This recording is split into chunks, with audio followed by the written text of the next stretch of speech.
For years, a billionaire built towers that touched the sky but couldn't reach his own daughter's heart. Chloe never spoke, never smiled, lost in a world of silence no one could understand. The doctors failed, the teachers gave up, and even her mother stopped trying. But one night, during a raging storm, everything changed.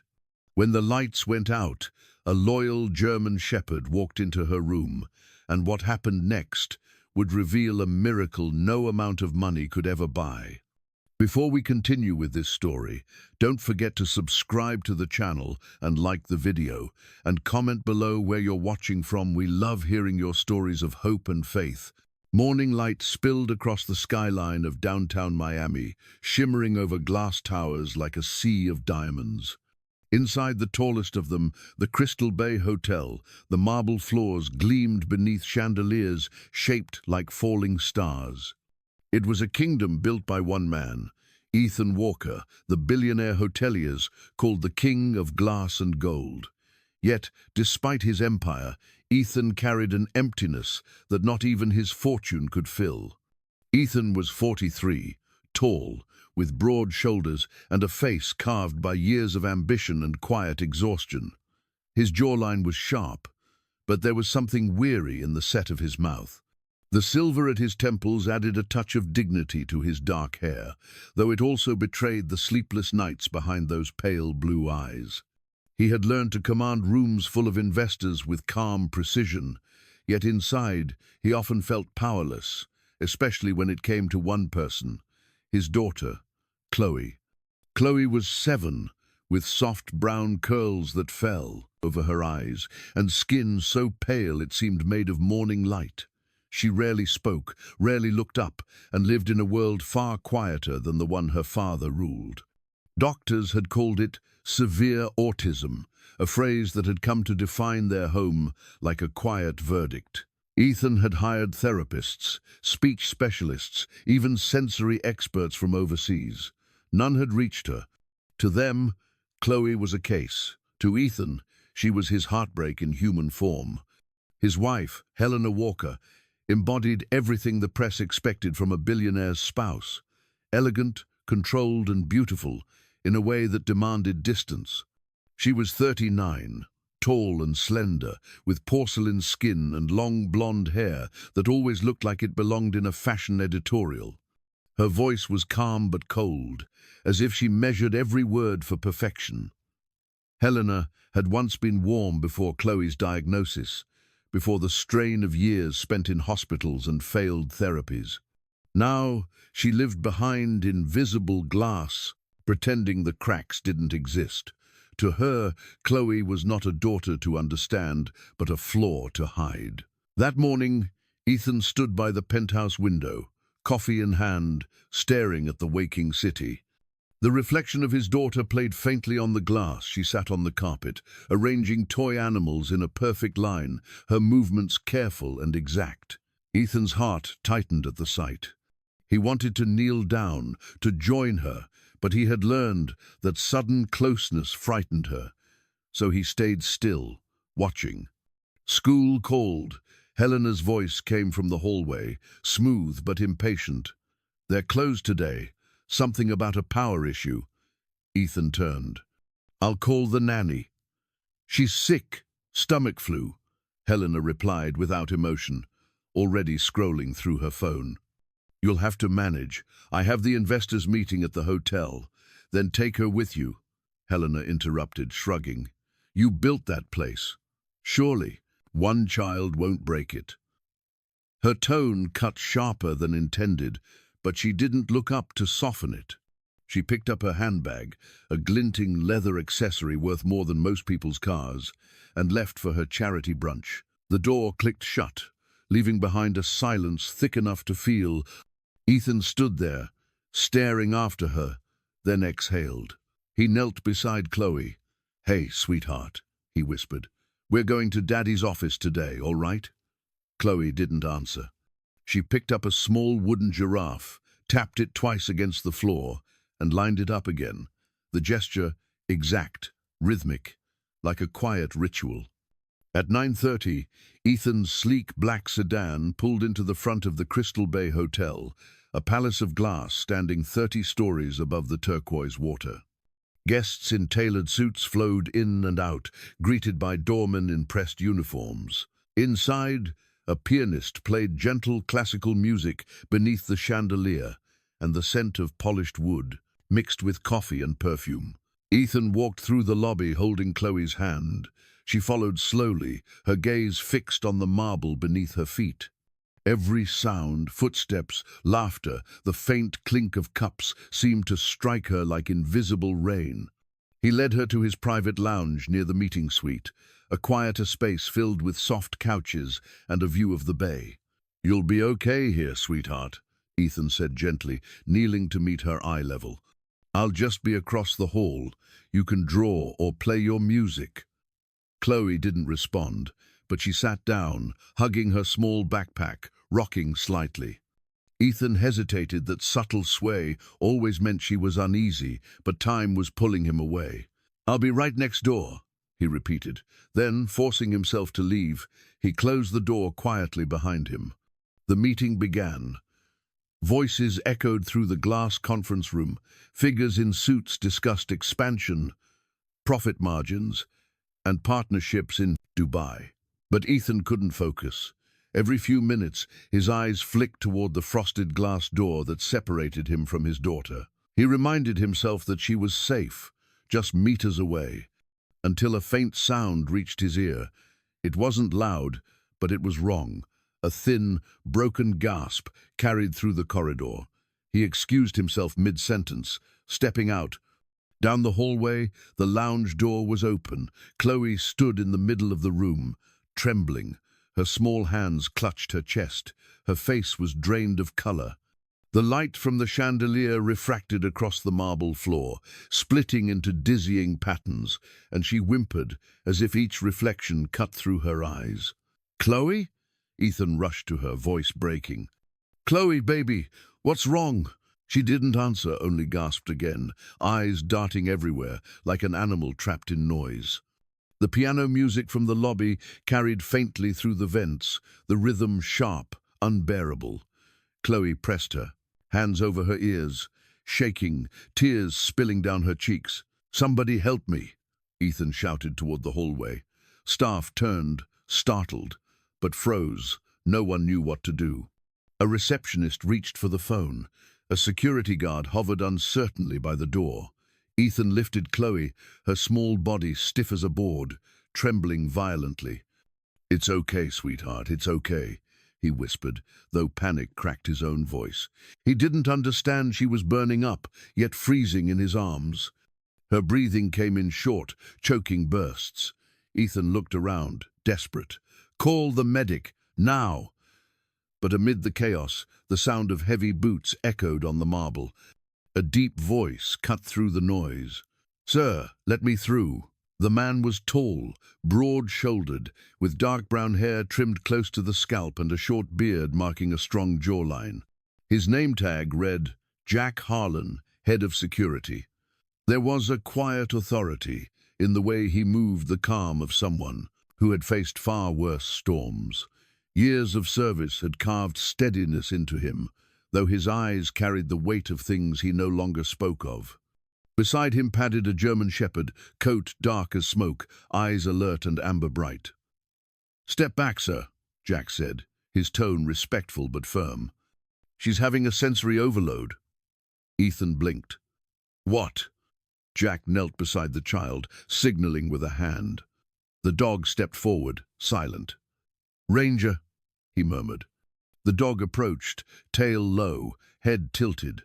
Chloe's breathing hitched, but when Ranger stopped a few inches away, she stared at him through her tears. He didn't bark or move, just looked, waiting. Something in the stillness reached her. She stopped rocking, her hands loosened from her ears. The trembling slowed. Jack's voice softened. "That's it. Good girl. Let her feel the quiet." Ethan watched, stunned, as his daughter, the same child, no therapist could reach, reached out a trembling hand and brushed the dog's fur. Ranger stayed perfectly still, eyes never leaving hers. The marble hall fell silent except for her slow, uneven breathing. Jack looked up at Ethan. "She's okay, just overwhelmed. Too much sound, too much light." Ethan swallowed hard, voice barely a whisper. You knew what this was?" Jack nodded. "I've seen it before. My unit worked with therapy dogs for vets with sensory trauma. It's not so different." The words hung in the air, strange and humbling. Ethan, the man who owned everything, stood helpless before a hotel guard and his dog, watching them calm the storm he could not touch. When Chloe finally leaned her head against Ranger's shoulder, Ethan's heart broke open. She wasn't healed, not yet, but for the first time, someone had truly seen her.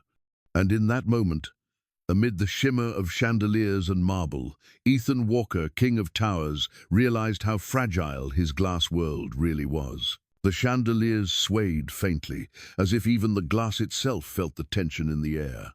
The lobby of the Crystal Bay Hotel had never witnessed chaos before. It was a place of perfect symmetry, designed to soothe the eyes and impress the rich. But now, marble and silence were shattered by the echoes of hurried steps and frightened gasps. Jack Harlan moved with the sharp focus of a soldier who had once sprinted through real gunfire. The years of discipline clung to him like a second skin. He was in his late 30s, broad-shouldered with arms marked by faint scars, remnants of a past life where every second had meant survival. His close-cropped brown hair framed a face both rugged and calm. A short beard lined his strong jaw, and his grey-green eyes carried the unflinching calm of a man who had already seen the worst the world could offer. His companion, Ranger, trotted beside him, a 5-year-old German shepherd with a thick, smoke-black coat, lean muscles rippling under each stride, and eyes bright with intelligence and instinct. "Get out of the way," Jack ordered, his deep voice even, not raised but powerful enough to cut through panic. The staff moved instinctively. Ethan followed close behind, carrying Chloe in trembling arms, her body limp, her breaths shallow and uneven. Her head rested against his shoulder, sweat dampening his shirt. The sound of her soft gasps tore at his chest like tiny blades. Jack guided them toward the service elevator. "It's quieter downstairs," he muttered. The elevator doors slid shut, muffling the lobby's murmurs. Inside, the hum of the motor filled the silence. Ethan's heartbeat was so loud it drowned it out. "She's burning up," Ethan whispered. "What's happening to her?" Jack glanced over his shoulder. "She's in sensory overload. The light, sound, everything's too much for her. We need to lower her temperature and get her somewhere calm." Ranger sat in the corner, eyes locked on Chloe, ears flicking to every sound. The dog emitted a soft whine, almost as if reassuring her that the storm was nearly over. When the elevator opened to the lower level, the sterile smell of disinfectant replaced perfume and coffee. The hotel medical wing was small but pristine, a private clinic reserved for VIP guests. Behind the counter stood Dr. Maria Santos, the on-call physician. She was a petite woman in her mid-40s, olive skin and black hair tied neatly in a bun. Her almond-shaped eyes, sharp behind rectangular glasses, revealed the kind of no-nonsense confidence that came from years of dealing with emergencies. She wore a simple navy coat and carried herself with quiet authority. "What happened?" she asked, already moving toward the bed. Jack spoke first. "Sensory overload. She's overheating, breathing irregular. She needs a calm space and temperature control." Dr. Santos nodded briskly. "Lay her down here.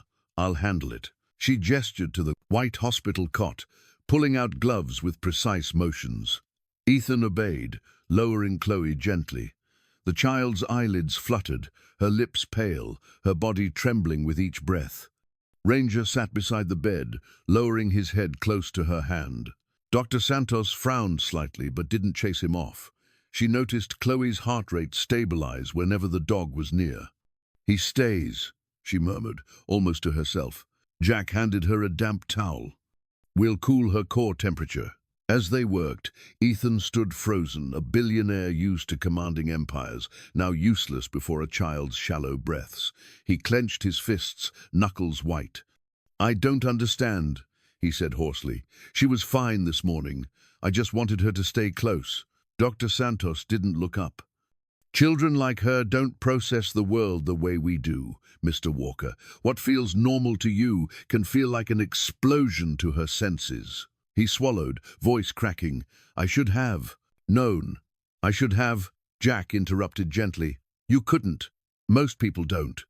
His tone was calm, not patronizing, a soldier's empathy wrapped in simplicity.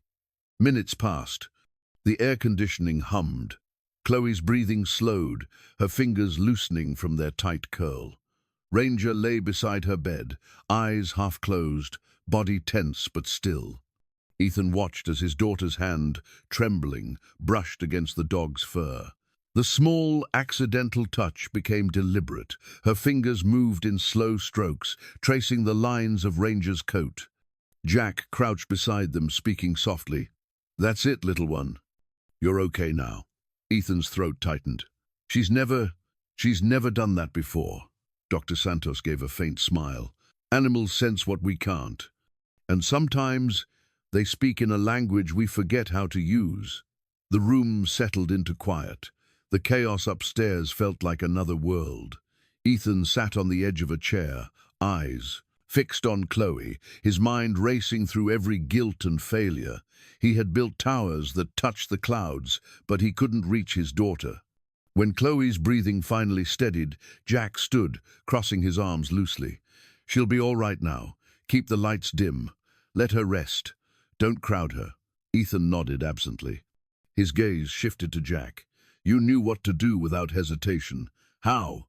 Jack hesitated for a moment, rubbing the scar on his forearm, a faded white mark shaped like lightning. "I used to work with veterans after I left the service. Many had sensory trauma. Noise, light, even touch could trigger panic. You learn to read what the body says when words can't." Something flickered in Ethan's eyes, admiration and shame. "I've had specialists for years," he said quietly. "None of them saw it the way you just did." Jack shrugged, his expression unreadable. "Sometimes it takes less training, more listening." The words landed heavier than they sounded. Dr. Santos finished noting vitals, glancing at Ethan. "She'll sleep for a while. I'll keep her under observation, but she's out of danger." Ethan finally allowed himself to breathe. He looked down at his daughter, cheeks still flushed, lashes damp with tears, then at Ranger, whose head now rested across her lap like a silent guardian. "Thank you," Ethan said, voice unsteady. "Both of you," Jack shook his head. "Don't thank me, sir. Thank him." He nodded toward the dog. He saw her before anyone else did. For a long moment, no one spoke. The hum of machines filled the silence. Outside the clinic window, Miami's sun burned gold against the horizon. Beautiful, blinding, merciless. When Dr. Santos left to prepare paperwork, Ethan leaned back in his chair, exhaustion catching up to him.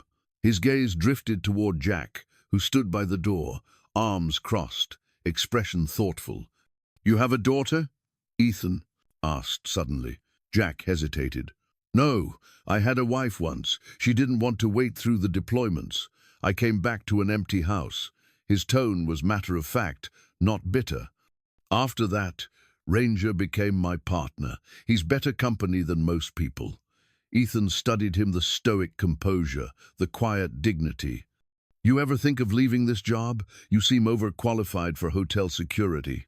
Jack smirked faintly. "I traded battlefields for hallways. Less blood, more marble. I like it quiet." They both looked at Chloe again. The room glowed faintly under the filtered light. The dog shifted, sighing, pressing closer to the sleeping girl. Something inside Ethan shifted too, a realization small but sharp. For all his wealth and structure, he had built a world of glass, beautiful, reflective, but fragile. And now, in the basement of his own empire, a man who had nothing had just shown him what real understanding looked like. Jack spoke before leaving. I'll check in on her later, sir. Ranger doesn't forget faces. Ethan nodded. Neither will I. When the door closed, the room felt different, not empty, but still. Ethan reached out, brushing a strand of hair from Chloe's face. Her breathing was deep, peaceful. He whispered, mostly to himself, "You're safe now, my little one." Ranger stirred in his sleep, as if he'd heard. Outside, the rain began to fall, a soft drizzle, tapping against the glass, cleansing, almost merciful. The evening sun bled slowly into the horizon, staining the ocean outside the Walker mansion in shades of rose and copper. The estate sat high above Biscayne Bay, a modern fortress of glass and white stone, surrounded by palm trees that swayed in the humid Miami wind. It was a home that gleamed with perfection, but like everything Ethan Walker owned, it gleamed to hide the cracks. Ethan stood at the vast dining table, adjusting a vase of white lilies. The table stretched nearly 20 feet, carved from dark mahogany and polished to a mirror's shine. Every fork, every crystal glass reflected light, as if the room itself feared imperfection. His reflection in the polished surface looked composed, but his heartbeat betrayed him. He was waiting for a man his wife didn't want in this house. When Helena Walker entered, she did so as if walking onto a stage. Her tall frame carried the poise of someone who had spent her life being watched. Her fitted ivory dress outlined every graceful line of her posture. Her hair swept into a perfect chignon that did not dare a single stray strand. Her beauty was precise, a portrait painted in restraint. Yet beneath that sculpted calmness, there was tension, like glass under pressure. "I hope this is a joke," she said flatly. Her voice was low, polished, trained, never to sound emotional. "You invited the hotel security guard here, and his dog." Ethan's gaze didn't flinch. "He saved our daughter's life, Helena. The least I can do is thank him properly." Her lips tightened into something that might have been a smile. "Properly? We have private checks for that. Gratitude doesn't require dinner in our home." He sighed. "You weren't there. You didn't see her." She stopped breathing, Helena. And he, "I'm sure it was dramatic," she interrupted, taking her seat at the head of the table. "But inviting a stranger to dine with us is unusual." The air in the room thickened. Ethan rubbed a hand across his temple, feeling that familiar wall between them rise higher.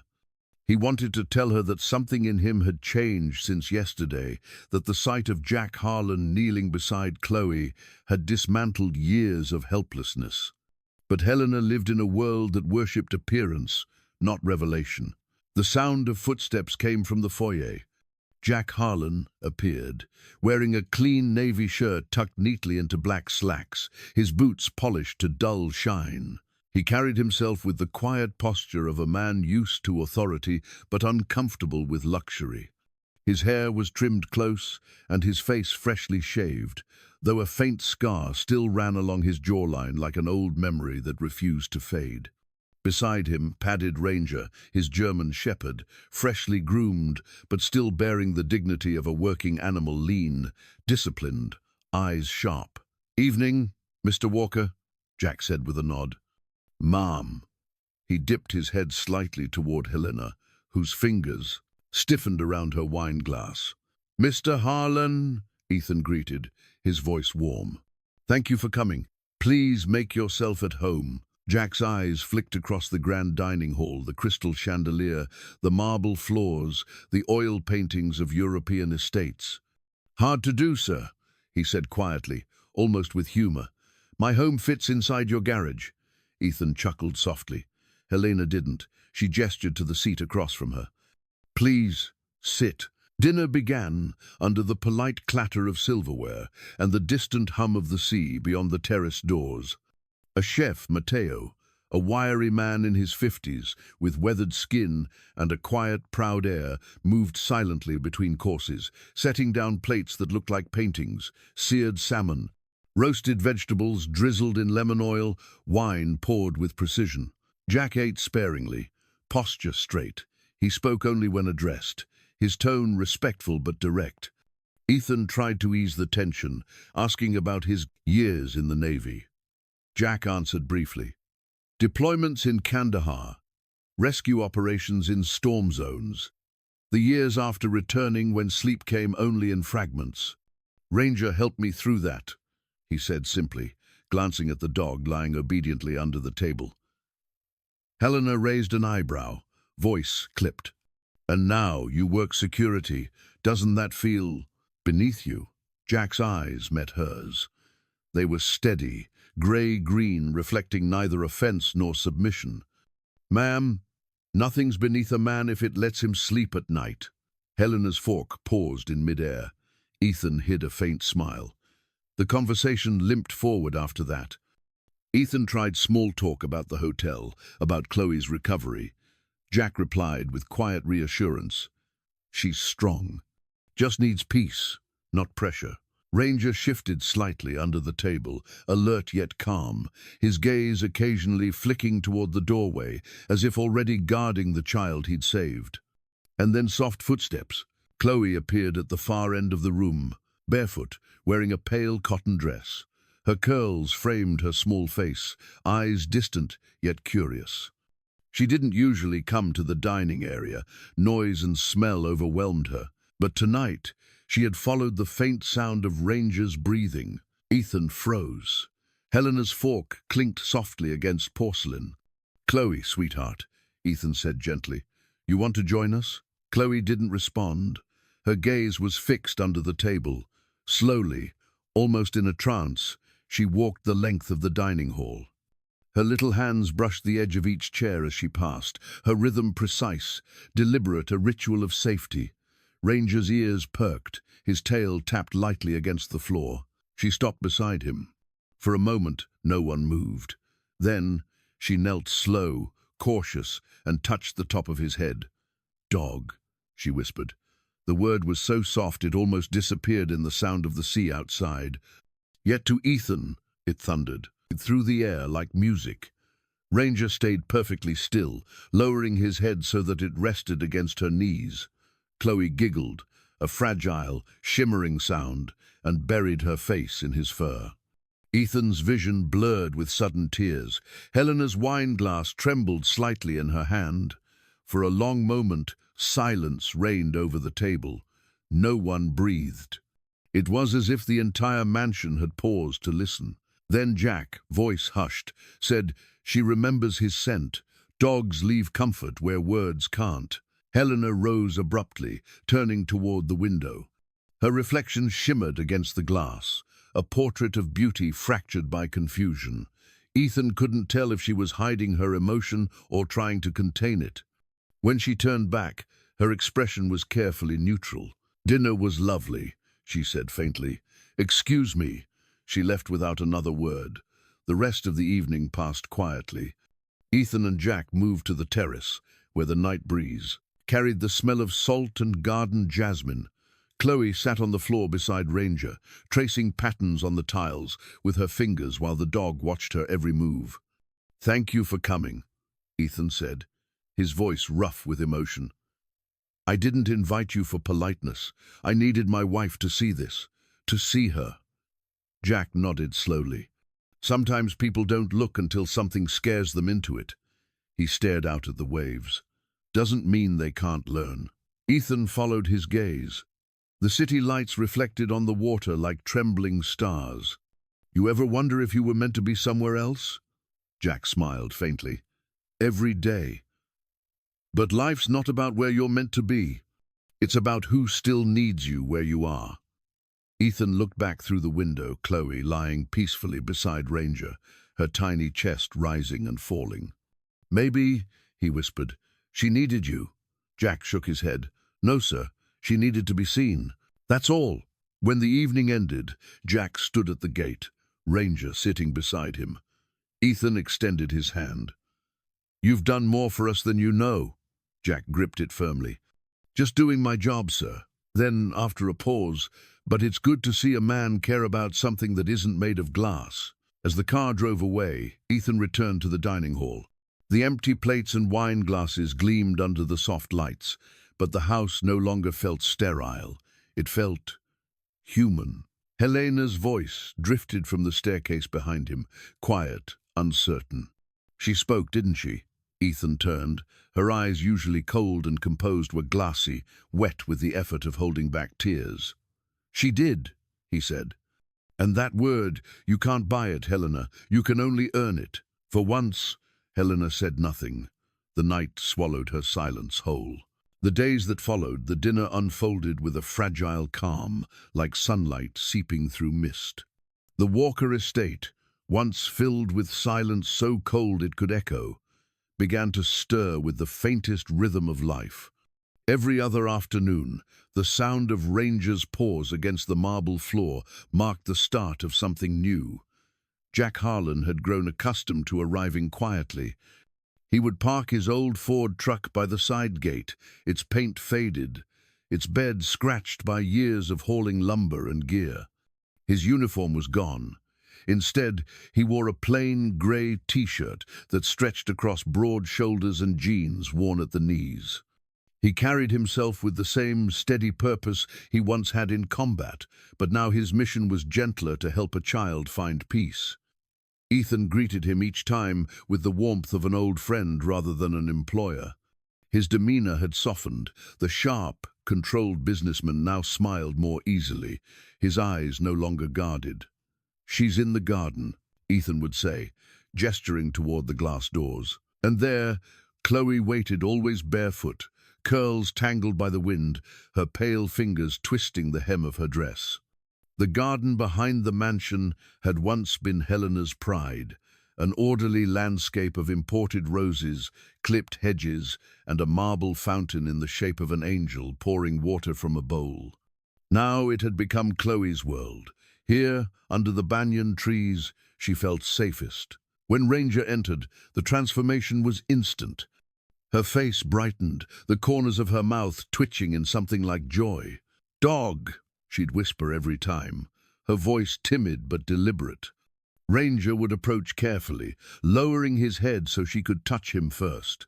Then, like sunlight breaking through a storm, her laughter would come quiet, melodic, and fleeting, yet worth more than all the applause Ethan had ever earned in boardrooms. Helena often watched from the terrace. She no longer made comments, no longer scoffed. When Jack arrived, her tall figure, wrapped in flowing linen, would remain behind the glass, arms crossed, gaze unreadable. Sometimes she turned away when Chloe laughed, as though the sound hurt her. Jack noticed her once and said nothing.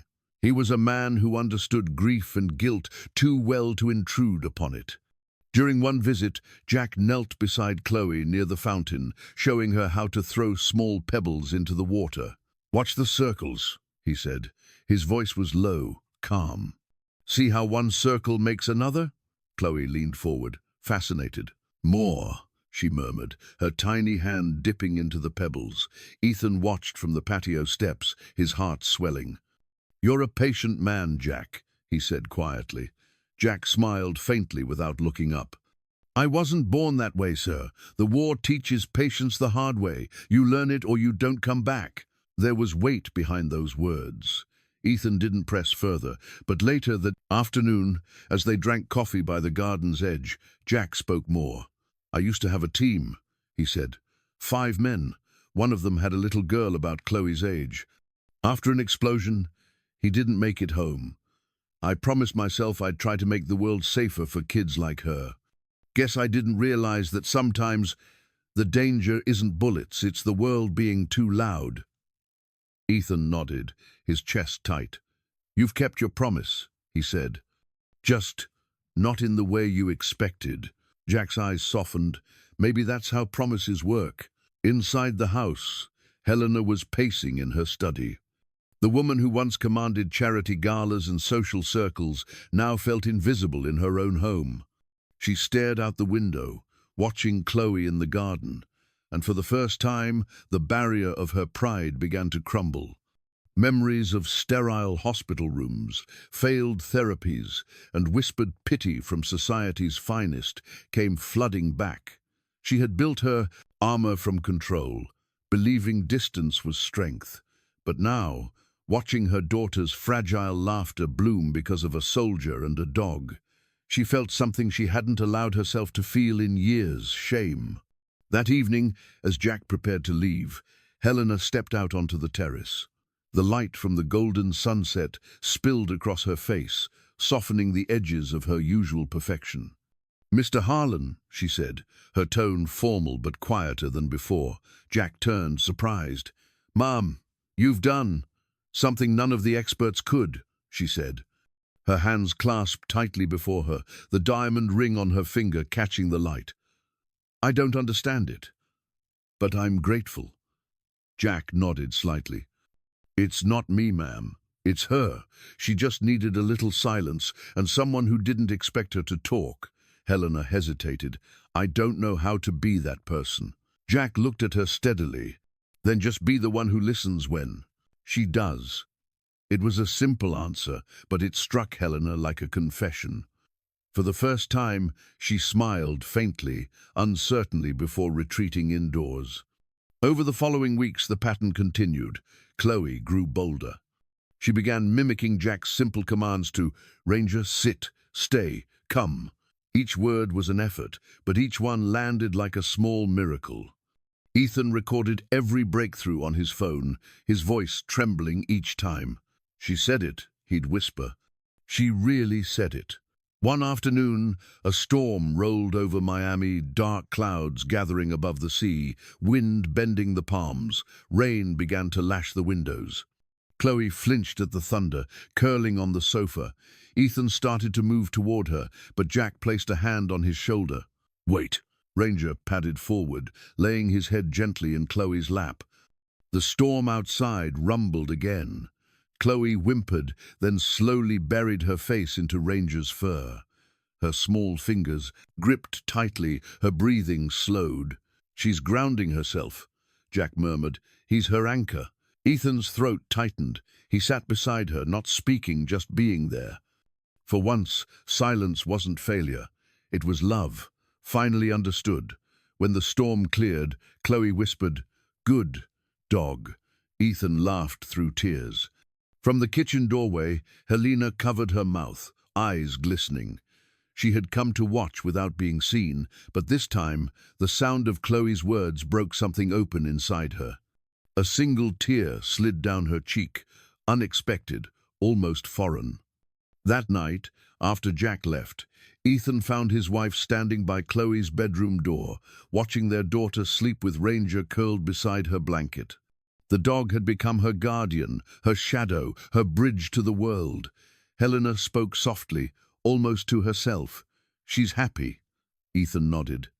"Yes." Helena turned to him, and in her gaze was the reflection of something Ethan hadn't seen in years: tenderness.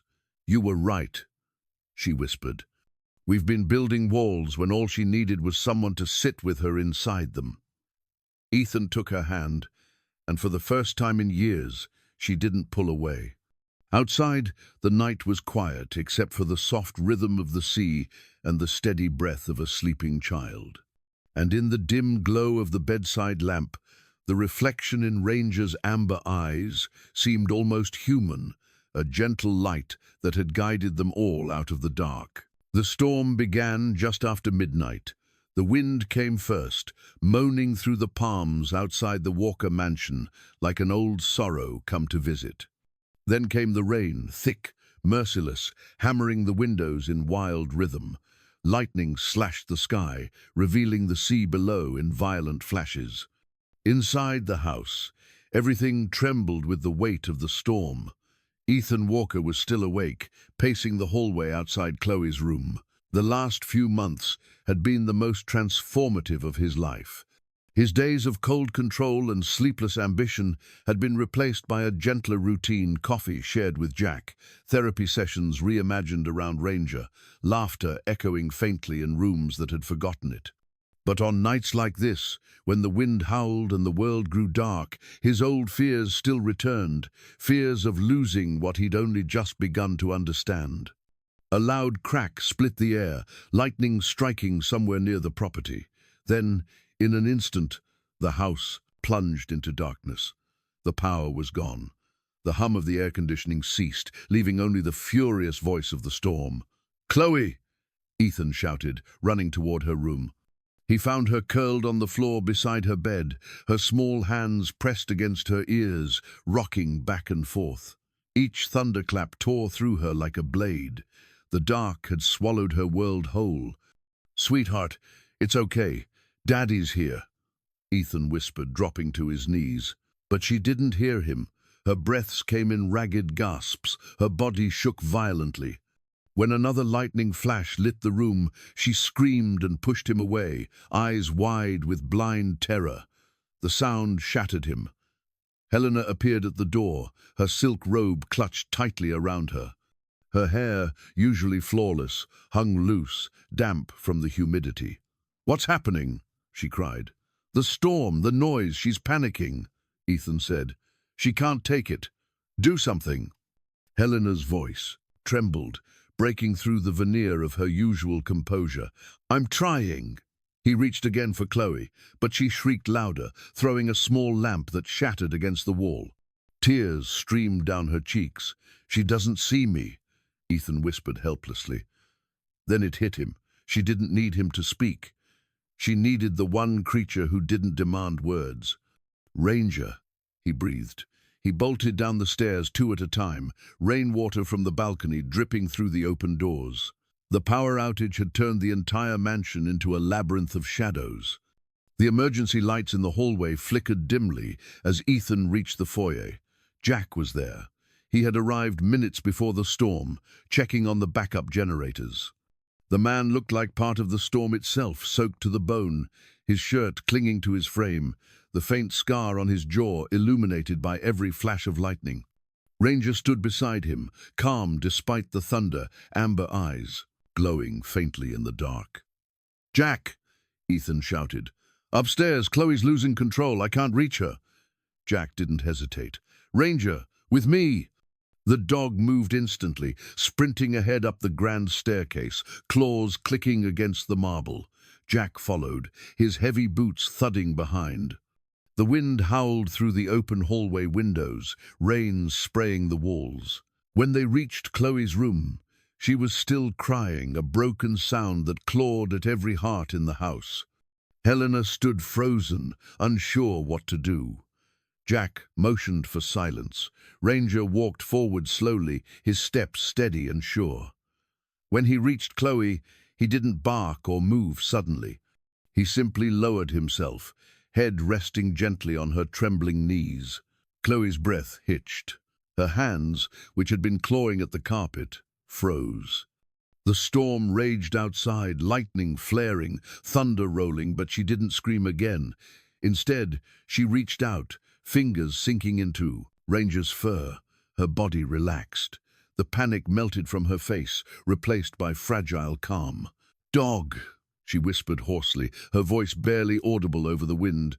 Ethan stood in the doorway, tears spilling freely now. He had never felt smaller or more grateful. Helena moved to his side, her eyes wide with awe. She stopped. She breathed. Jack nodded quietly. He knows what to do. Dogs like Ranger, they're trained for trauma response. But more than that, they just feel it. He turned toward Ethan. "You gave her safety with walls and wealth. He gave her safety in silence." Ethan swallowed hard. "And you gave me a second chance to be her father." For a long time, they stood there, watching Chloe fall asleep beside Ranger, the dog's rhythmic breathing blending with the softened patter of rain. When the power flickered back to life, light flooded the room, glinting off the broken lamp shards, fragments of fear left behind. The next morning dawned quiet and golden. The storm had washed the city clean. Ethan stood on the terrace, a cup of coffee cooling in his hand. Jack joined him, wearing his usual worn jacket, hair still damp from the mist. Ranger lay at their feet, lazily chewing on a tennis ball Chloe had given him. "I couldn't sleep," Ethan admitted. "I kept thinking that dog didn't just save her. He saved me." Jack tilted his head slightly, the corner of his mouth curving upward. "You were never broken, Ethan, just looking in the wrong direction." Ethan exhaled, the morning breeze carrying away his words. I want to do something not just for her, but for others, for kids like her, for families like ours, who never had a ranger. Jack raised an eyebrow. What are you thinking? Ethan turned to him, eyes alight with purpose, the same fire that once built empires, now redirected. A foundation, the Ranger Foundation, will train dogs to help children with autism create centers where they can connect, learn, feel safe. Jack was silent for a moment, the weight of it sinking in. That's more than charity. That's hope. And I want you to run it, Ethan said simply. You understand what it takes: patience, trust, and quiet strength. You built that in her. Now help me build it for others. Jack hesitated, caught off guard. I'm no executive, sir. I work better in boots than in suits. Ethan smiled.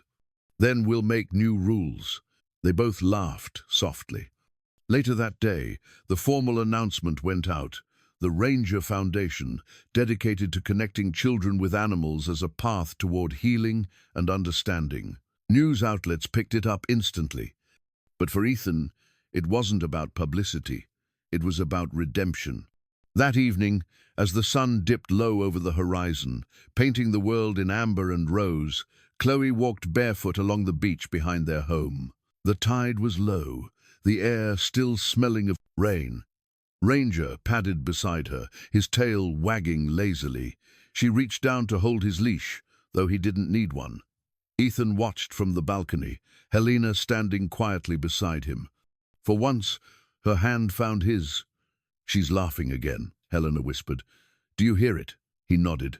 It's the sound I've waited my whole life for. Helena turned to him, her expression soft. You were right. We all needed to learn how to listen. Ethan smiled, his eyes fixed on Chloe and Ranger, silhouetted against the setting sun. Not learn again, he said gently. Learn for the first time. The sky burned gold, the waves glowed silver, and for a single, perfect moment, the world once fractured felt whole again. Sometimes miracles don't arrive with thunder or angels. They come quietly, through a loyal dog's eyes, a child's smile, or the moment a hardened heart learns to listen again. Maybe that's how God works, not by changing the world around us, but by awakening the gentleness within us. If this story touched you, take a moment to share it, leave a comment about your thoughts, and subscribe for more stories that remind us of faith, compassion, and the hidden grace in everyday life. May God bless you and everyone you love, and may His quiet miracles find their way into your home tonight.